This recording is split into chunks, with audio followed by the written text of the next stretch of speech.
Welcome to NewsTrack YouTube channel. In today's video, we share the latest updates on celebrities who sadly passed away today.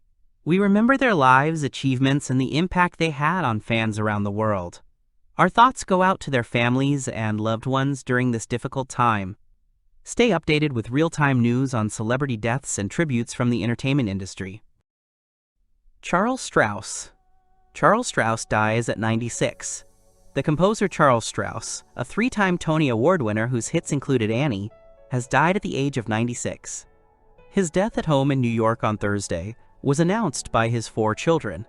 Over the course of a long and illustrious career, Strauss composed music for the Broadway shows Bye Bye Birdie, Golden Boy, Applause, Rags, and Nick and Nora.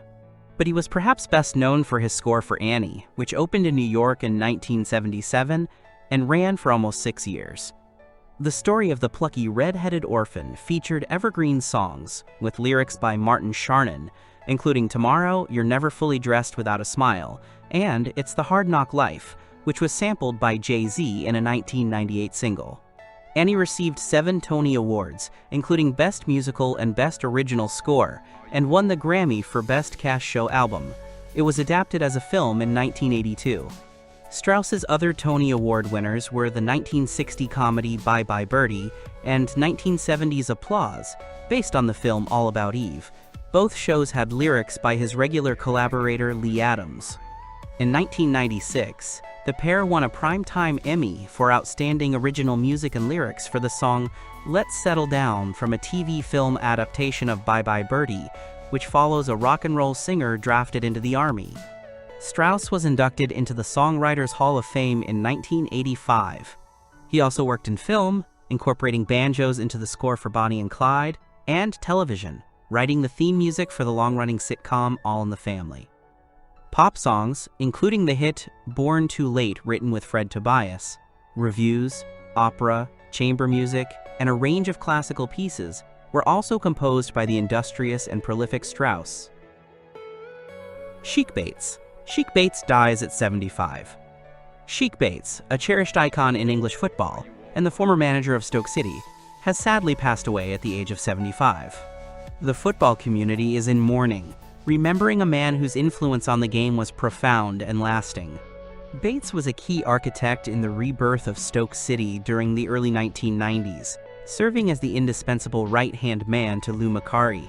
Together, they navigated the club through its darkest hours, only to triumph magnificently with the Autoglass Trophy at the iconic Wembley Stadium in 1992. The following year, Stoke roared through Division 2, leaving rivals trailing as they claimed the championship crown in a stunning turnaround that had fans on their feet. The dynamic duo took their talents briefly to Celtic, but the lure of Stoke was too strong, and they returned in 1995. The pair orchestrated a thrilling campaign that saw Stoke reach the Division 1 playoffs in 1996, but their dreams were dashed with a heartbreaking semi-final loss to Leicester City. When Macari departed, Bates was the natural choice to helm the team during its historic transition from the beloved Victoria Ground to the shiny new Britannia Stadium. Although his stint as manager was short and fraught with challenges, Bates' passion for the club never waned. He continued to lend his expertise under the stewardship of Chris Kamara and Alan Durbin before eventually moving on to new pastures. Bates' footballing legacy is also immortalized at Shrewsbury Town, where he dazzled as a striker in the 70s and 80s. Returning as a coach, he faithfully served the club until hanging up his boots in 2004. His exceptional contributions earned him an honored spot in Shrewsbury's Hall of Fame. Junior Byles. Junior Byles died at 76. Reggae star Junior Byles, famed for hits including Curly Locks and Fade Away, has died. It has been confirmed. The singer passed away at Kingston Public Hospital on Thursday, May 15th, at the age of 76. Byles rose to fame in the early 70s, with his brand of Rasta-inspired rig coming to the fore.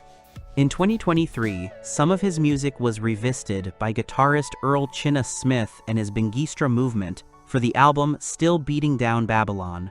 A host of big names in the genre and beyond paid tribute, including Freddie McGregor, Michael Rose, Chiny Kiki, and Little Nate from Israel.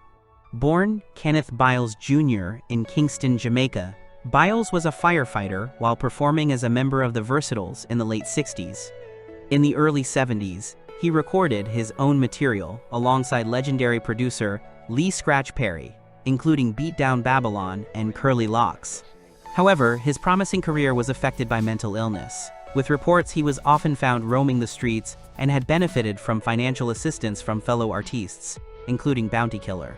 He was diagnosed with prostate cancer in the late 2010s, and in early 2019, a benefit concert celebrating his music was held to help, as well as a large cash donation to Biles from the charity foundation of dancehall artist Bounty Killer in 2020. Glenn Rogers. Florida executes suspected serial killer once eyed for possible link to the O.J. Simpson case. A suspected serial killer, once scrutinized for a possible link to the O.J. Simpson case that riveted the nation in the 1990s, was executed Thursday in Florida for the murder of a woman found dead in a Tampa motel room.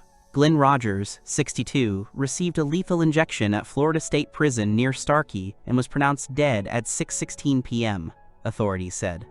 He was convicted in Florida of the 1995 murder of Tina Marie Cribbs, a 34-year-old mother of two he had met at a bar.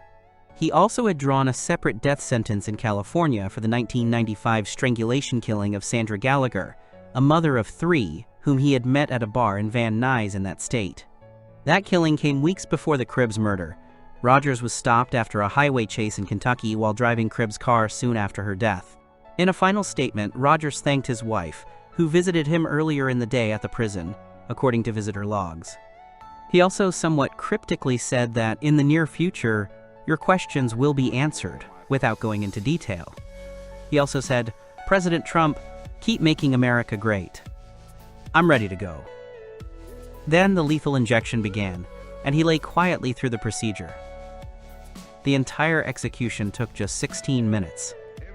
Once it began, Rogers hardly moved, only lying still with his mouth slightly open. At one point, a staff member grasped him by the shoulders, shook him, and yelled, "Rogers, Rogers," to see if he was conscious. No family members of the Florida victim spoke to the press afterwards. Rogers was named as a suspect, but never convicted in several other slayings around the country. Clint Eastwood. The star Clint Eastwood called the most prepared actress he's ever worked with. To be considered an icon in Hollywood, you usually need to be proficient in at least one outstanding skill. However, some artists can go the extra mile and become legendary in two. Alongside his prolific acting career, starring in many acclaimed westerns and thrillers, Clint Eastwood has also directed countless movies, making him one of the industry's hardest-working filmmakers. Following his star-making turn in the Dollars trilogy, he made his directorial debut in 1971 with Play Misty for Me. The film marked the start of a long directing career, which subsequently included titles such as High Plains Drifter and Bronco Billy. Throughout the years, he's continued to make a significant dent on the film industry with movies like Unforgiven, The Bridges of Madison County, $1 Million Baby, Invictus, and American Sniper. Often working in the crime and thriller genres, he made Changeling in 2008 with Angelina Jolie in the starring role. Written by J. Michael Straczynski, who also created Babylon 5 and Sense8, the film is perhaps one of Eastwood's most emotional directorial outputs. The movie follows a woman who is reunited with her missing son, only to discover that he is not the same child. Despite her insistence that she has been given the wrong boy, she is quickly viewed as crazy and sent to a psychiatric hospital. Set in the late 20s, the film digs into themes not typically associated with Eastwood, whose movies are often set in rather macho worlds, with the director exploring how women during this time were often failed by authorities and not taken seriously. Daniel Bilalian. Daniel Bilalian died at 78. A career spanning more than 40 years in public television. Born in Paris on April 10, 1947, to an Armenian father and a mother from Pas-de-Calais, Daniel Bilalian has influenced several generations of television viewers. He began his journalistic career in 1968 at the regional daily The Union in Reims. In 1971, he joined the ORTF at the Regional Information Office in Reims, then that of Lille in 1972. Very quickly, he joined 2 Antenna, created in 1975, where he became an essential face of information. There, he successively held the positions of great reporter, presenter, editor-in-chief, producer. Bilalian presents in particular the 13 p.m. and 20 p.m. news broadcasts in the 1980s and 1990s. He is also the author and producer of several television magazine programs, including Star at the Helm at Tuesday evening. During his career, he held the 20 o'clock news anchor position several times, notably between 1995 and 1998, before being replaced by Claude Sarion and then David Pujadas. A notable stint at the head of the sports department. In 2004, Marc Tessier, then president of France Télévisions, appointed him director of sports for the group. He remained there until 2016. Under his leadership, France Télévisions consolidated its position as the historic broadcaster of Tour de France, Six Nations Tournament, and Roland Garros, among others. However, his management is sometimes criticized. Several journalists, including Pierre Salviac and Lionel Chamelot, will evoke internal tensions. In 2012, Bilalian justified staff reductions by a necessary budgetary adaptation of the public audiovisual service. He finally left his post in 2016, a few months before his 70th birthday. Cornel Hendricks. Cornel Hendricks dies at 37. Former South African international rugby player Cornel Hendricks has passed away at the age of 37 after suffering a heart attack on Wednesday evening, SA Rugby confirmed in a statement. Hendricks, who made his Test debut for the Springboks against Wales in 2014, earned 12 caps for the national team. His promising career was initially cut short in 2015 after he was diagnosed with a serious heart condition, prompting his retirement from professional rugby. However, following a second medical opinion, Hendricks made a remarkable return to the sport in 2019, joining the Pretoria-based Bulls in Super Rugby. Over the course of a 17-year career, he played in 233 first-class matches. Bulls director of rugby Jake White paid tribute to Hendricks, calling him a true legend of the game. Many people were shocked and sad when his career was cut short in 2015, Jake White said. When we had the opportunity to get him back on the park, he took that with open arms and made a remarkable use of his second lease in professional rugby. We all witnessed him leave no stone unturned as he inspired his teammates and the South African community through his story of hope and courage. Rugby has lost one of the good ones, he added.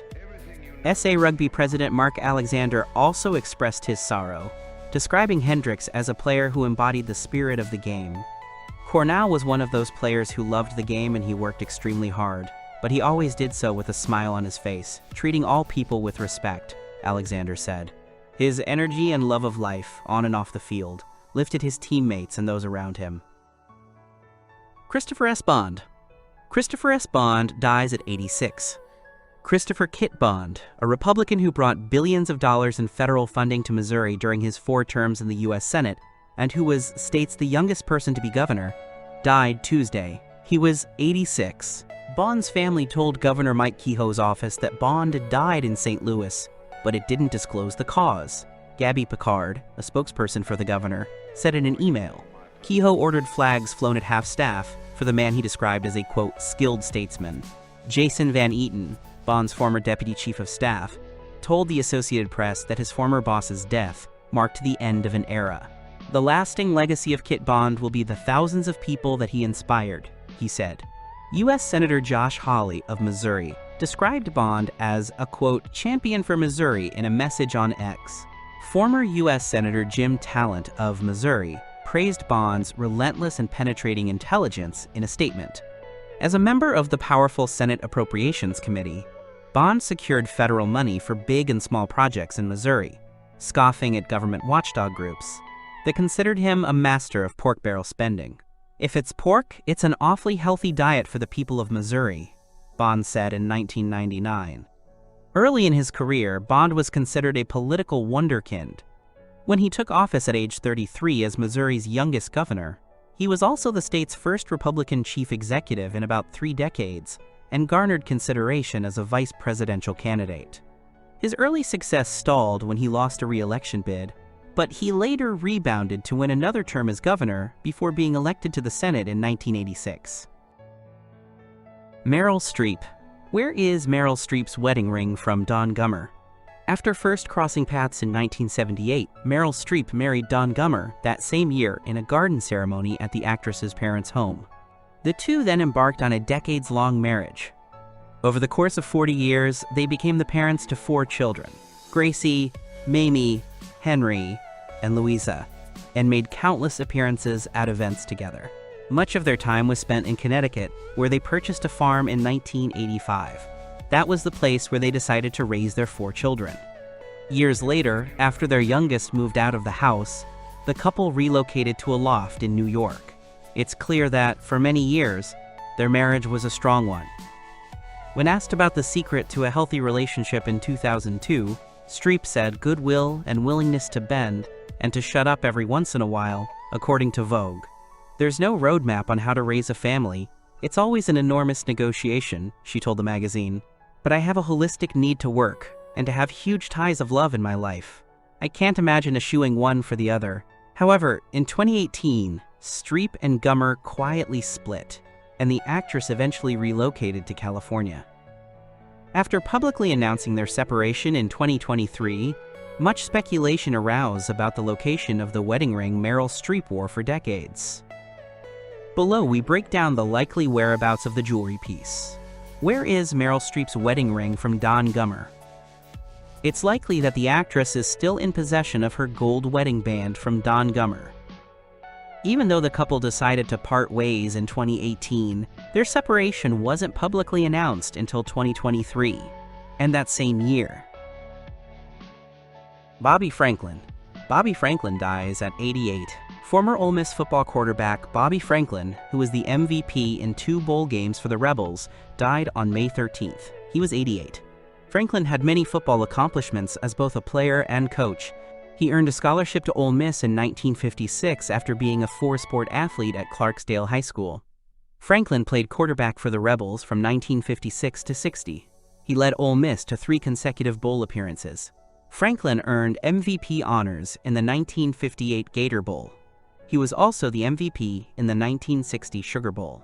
Franklin led the Rebels to a 21-0 win over LSU in that Sugar Bowl game. He threw 2 touchdown passes in a 21-0 victory. He was inducted into the Ole Miss Athletic Hall of Fame in 1988. The Cleveland Browns selected Franklin in the 11th round of the 1960 NFL Draft. He played 7 seasons for the Browns. He played defensive back and returned kickoffs in the NFL, making 13 interceptions for 187 yards and 2 touchdowns. Franklin coached the Northwest Community College Rangers from 1981 to 2005. The Rangers had 25 consecutive winning seasons under Franklin. He won 6 MACJC state championships and the Junior College National title in 1982 and 1992. The field is named after Franklin. After his NFL career, Franklin was the defensive backs coach at Georgia Tech, 1967-68. Franklin made the move to the NFL and joined Tom Landry's staff as defensive backs coach from 1968 to 71 and special teams coach in 1972, appearing in Super Bowl V and Super Bowl VI. In 1973, he joined the Baltimore Colts and coached the defensive secondary.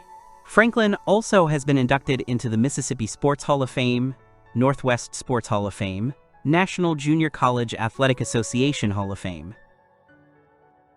Richard Garwin. Richard Garwin dies at 97. Richard L. Garwin, a designer of the first hydrogen bomb, died Tuesday. His daughter-in-law, Tabitha Garwin, confirmed to CBS News. The renowned scientist was 97 years old. A prominent scientist who advised several U.S. presidents, Garwin made contributions in nuclear weapons, physics, and in military technology, among many other areas. He published more than 500 papers and was granted 47 U.S. patents, according to the Garwin Archive maintained by the Federation of American Scientists.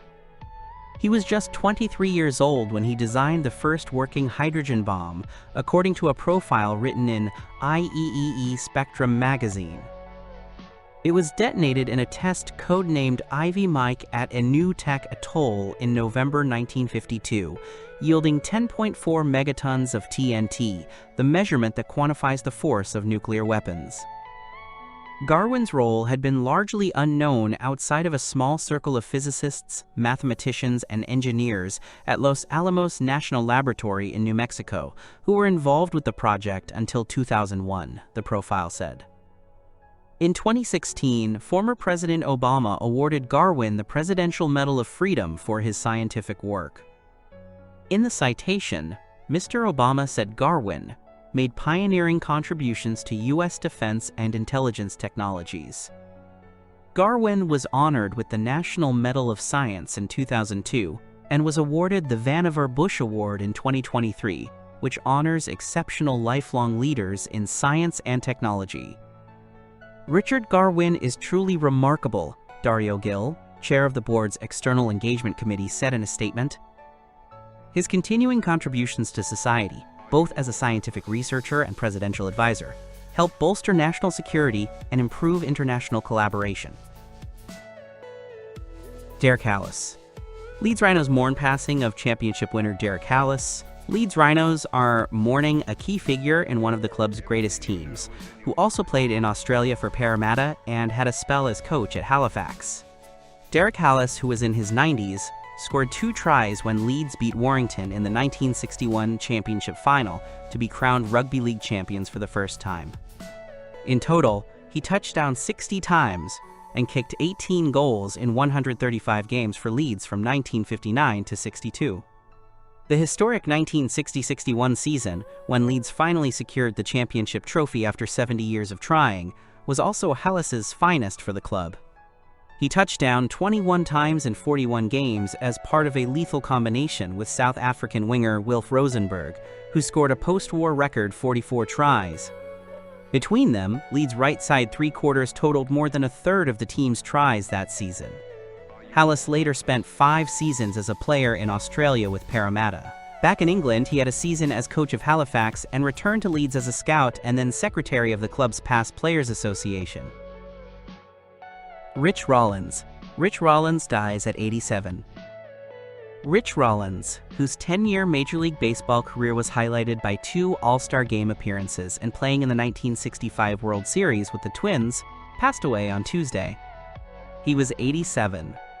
Rollins, a native of Pennsylvania, was a 3-time selection for the All-Mid-American Conference team as a second baseman and had a .383 career batting average while playing for Kent State. After graduating in June 1960, he signed with the Washington Senators. He began his professional career with Wilson NC of the Class B Carolina League and hit .341 in 62 games. Rollins started the 1961 season with Class AAA Syracuse of the International League, but after just 1 at-bat in 3 weeks, he was sent to Charlotte of the Class A Sally League. While with Charlotte, where he hit .270 in 36 games, he was moved to third base. He was recalled the Twins, who were in their first season in Minnesota in mid-June and made his debut on June 16th. Rollins hit .294 in 13 games for the Twins. In 1962, he hit .298 with 16 home runs and 96 RBI in 159 games for the Twins. He was named an All-Star twice and played in both All-Star games. MLB had 2 All-Star games from 1959 to 1962. Following the season, in a vote by his teammates, he was named the Twins' Most Valuable Player. Following the 1968 season, Rollins was selected by the Seattle Pilots in the expansion draft. He hit .225 in 58 games for the Pilots in 1969. He split the 1970 season with the Milwaukee Brewers, who had relocated from Seattle, and Cleveland, batting .221 in 56 games. He was released by Cleveland following the season, and he retired. Tommy Vigorito. Tommy Vigorito dies at 65. Former Miami Dolphins tailback Tommy Vigorito passed away earlier Tuesday, according to a post made by his former high school. Vigorito, who was best known as a small tailback who primarily handled punt return duties for the Dolphins from 1981 to 1985, died at the age of 65. Vigorito, a high school parade All-American at DePaul Catholic High School in Passaic, New Jersey, was drafted by the Dolphins in the 5th round of the 1981 draft out of the University of Virginia. Miami acquired the draft pick they used to select Vigorito, who finished his career as Virginia's second all-time leading rusher with 2,912 yards, from Philadelphia after sending third-year tailback Leroy Harris to the Eagles. For his career, Vigorito contributed 79 punt returns for 830 yards and scored 2 touchdowns for the Dolphins. He also had 59 receptions for 439 yards, 7.4 per catch, and scored 2 receiving touchdowns, along with gaining 215 rushing yards and a pair of touchdowns on the ground. Vigorito became a fan favorite because of his limited size, 5'10", 193 pounds, and his no-fear attitude on returns. His career was cut short when he tore his right anterior cruciate ligament, ACL, in the 1983 season opener. That was during an era before ACL surgeries were perfected, therefore the rehab wasn't always successful. Vigorito missed the entire 1984 but returned in '85. But by then, Miami had added receivers Mark Duper and Mark Clayton, and tailback Lorenzo Hampton, a first-round pick in 1985, who all inherited his role in his absence. Sandra Bullock. Sandra Bullock has always been a light in the world of film, a rare blend of charm, strength, vulnerability, and authenticity. From Speed to The Blind Side, from Gravity to her quiet personal battles, she has carried herself with unwavering grace. But now, away from the camera and the red carpets, a deeper and more personal struggle has taken hold. Her health is very poor, and behind closed doors, those closest to her are facing the growing fear that the risks may soon become greater than ever before.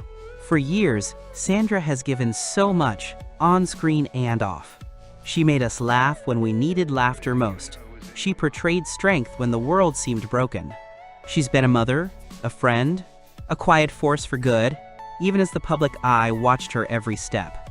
But illness does not care for fame or past triumphs. It arrives quietly and steals energy, time, and comfort. And now, Sandra is in a place where even simple days come with effort and pain. She has always chosen to keep her private life guarded, and now more than ever, that boundary holds strong. But through the silence, love pours in from around the world, from fans, friends, and those who felt seen and inspired by her. This is a moment of reflection, of remembering the warmth and hope she brought into our lives. Sandra Bullock is more than an actress. She is a symbol of resilience, of compassion, of unwavering dignity. And though her days may now be marked by fragility, her legacy is one of strength. As her health continues to challenge her, we hold her in our thoughts. We send her the same love she's so often given us, quiet, constant, unconditional. And we pray that, in whatever time remains,